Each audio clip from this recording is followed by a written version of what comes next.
everybody, we're back. Happy Sunday to you. As always, we're just gonna jump right in. Today, I have Mrs. Tamira Wade as we discuss how to build up and empower your husbands. Hello, everybody. I am, like she said, Tamira Wade. I am married to the Joshua Wade, the baddest guitar player in the land. And we have been married for 12 years, and I have been on both ends of the spectrum, being that woman that tore her husband down, and then now I am that woman that builds him up. So we're gonna kind of hit on some of the topics that will be found at www.thestudsons.com. And then some of like our own personal, I was kind of talking to Marcus about some of the topics that were on there too, and everybody's different. There is some stuff on there that I asked him about, and he was like, yeah, I don't really care too much for that. So we're, disclaimer, like this isn't, like these aren't the only points, but just from personal experiences and being able to truly sit down and talk to your spouse, you're gonna figure out what it is about your husband or the person that you're dating and or engaged to figure out what you need to do to build them up. First, I guess we'll start with the first point. It said, you know, like compliment them. Like we like compliments. So, you know, it's probably obvious that your husband or boyfriend, fiance, whoever might like compliments as well. Anybody that knows me and my husband, y'all know that he like loves to dress and like, oh baby, you look nice. And he's like, oh, you know, thank you. Can you come do my photo shoot after church? But I mean, like that's what he likes to do. That's what makes him feel good. And even though it drives me insane, there are some days that I'm just like, no. But I know that that's something that makes him feel good. And you know, I want to again build him up, not tear him down. Right. What about Josh? Does he like compliments and stuff like that? Josh does not really like compliments. He's shy. Yeah. So he's more or less, when he does something right, he wants to say, baby, good job. Like that type of thing. But it's when I say, baby, you look good, he's bashful about it. Yeah. Because he's not used to it. Yeah. You know? Yeah. So, yeah. I know, but like we said, I mean, like, as prime example, my husband loves it. Her husband, yeah, not so much. It sounds like his love language might be like words of affirmation. It is. It is. Words of affirmation for sure. That's what's up. Yeah. Like another topic from the site too, it said, you know, like ask for their advice. We get into, as women, such a mindset of, okay, like I can ask you to do it, but I know that I can get it done. It's almost like how we treat our kids. You know what I mean? Like, I'm gonna go ahead and do it. Yeah. Because I know that I'm gonna get it done quicker if I just do it instead of trying to ask you to do it. Again, retrospect, Marcus really doesn't care. Like I could, for the most part, like he's not really like a needy wife kind of person. So I've kind of like learned like, okay, so here's the game plan. Are you cool or not cool? Or hey, here's the game plan. He's like, all right, I mean, you know, do what you do. What about Josh? Josh is just that affirmation. Like, for instance, the vacuum cleaner is broke. And so I knew I could fix it. But I was like, babe, can you come fix the vacuum cleaner? I can't get the light to come on for it to work. And him actually getting it to work was like, I was like, that's why I married you. I knew you could fix it. And you could just see the smile on his face, like knowing that he needed me. You know what I'm saying? For the little small things. That's what's up. That's what's up. I think me and Marcus tried that life when we were back in Oklahoma because the toilet broke. And he was like, just call somebody. I was like, we ain't about to call nobody. Between Pinterest, YouTube, and the internet, I'm gonna fix this toilet.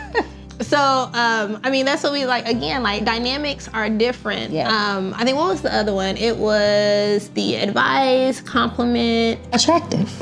Yeah. There it is. It was make him feel attractive.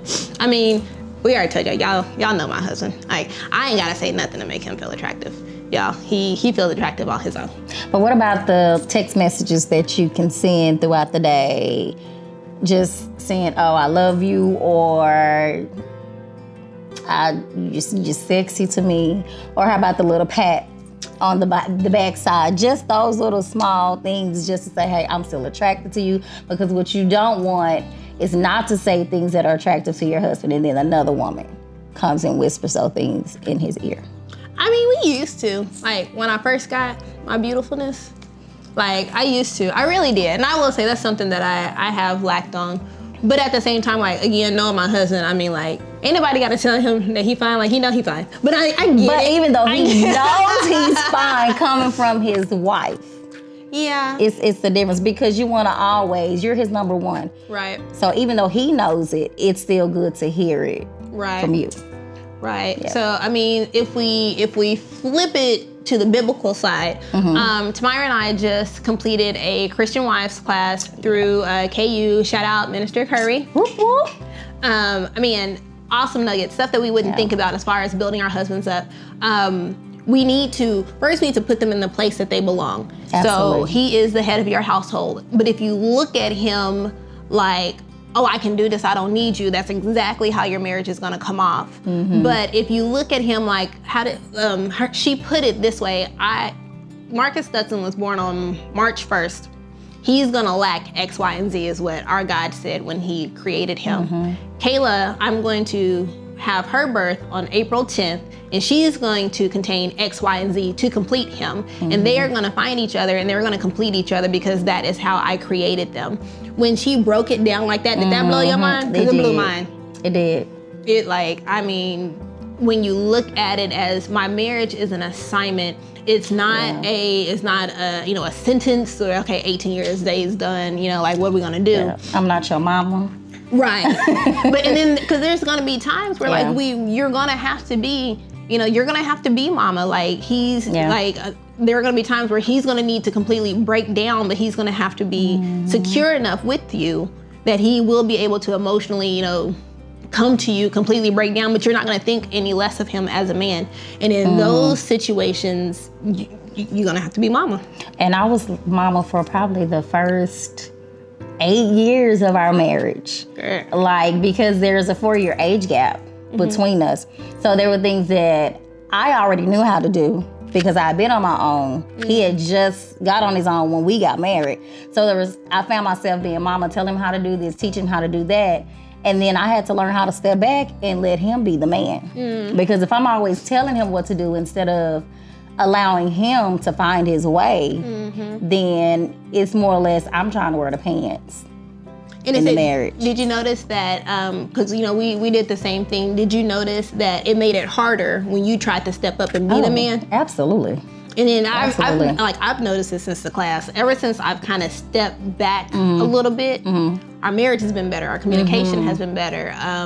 Conversations that we used to absolutely avoid have become a little smoother. Yeah. Have you noticed that too? I have. Even when the decisions that he may make may be a mistake. Knowing that you have to submit and he's head of the household, sometimes you have to support him in his mistakes.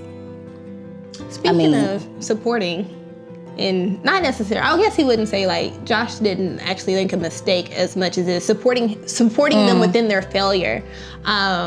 Her husband and my husband both did the discipleship course for our church as well. You want to tell that story and how all that transpired? Yes. So I think it was maybe like the 4th or 5th week. You have to they have tests every week, and you have to maintain a certain amount of pass for the test. And unfortunately, for whatever reason, my husband was unable to meet that standard. Well, the day after he was dismissed from the class, I came home from work. He was at the kitchen table with his Bible open. He had his MOJ notes, his flashcards, all of that. And he was just sitting there studying. Well, actually, no, let me rewind. The first day, he was on the bedroom floor studying. And I was like, babe, what you doing? He's like, I'm studying. I'm finna get this. I'm not finna let this stop me. I was like, okay, good. So then the next day after that is when I found him at the kitchen table and he was studying. I was like, you serious about this? He was like, yeah, I'm gonna be ready for the next class. So I took a picture because I was proud of him for not letting it defeat him, because prior to MOJ, he would have been having an attitude, man, forget this, man, I'm not finna do this. But even that short amount of time he was in MOJ, it built up his self-esteem, his confidence, and he was, serious about his walk of Christ and getting better.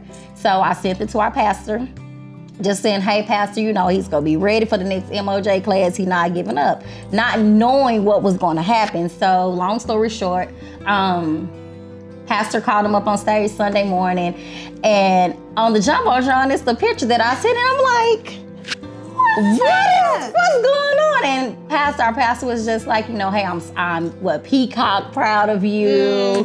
And, you know, for whatever reason, you weren't able to make it. And I just want to let you know that I see the change in you, this, that, and the other. And then at the end of it, he was like, I see you back in class Tuesday. So. Y'all, the whole church shouted. Yeah, I mean, I tried to shout. I wanted to shout, but I was in the choir stand. You held it a little bit. Had to hold it.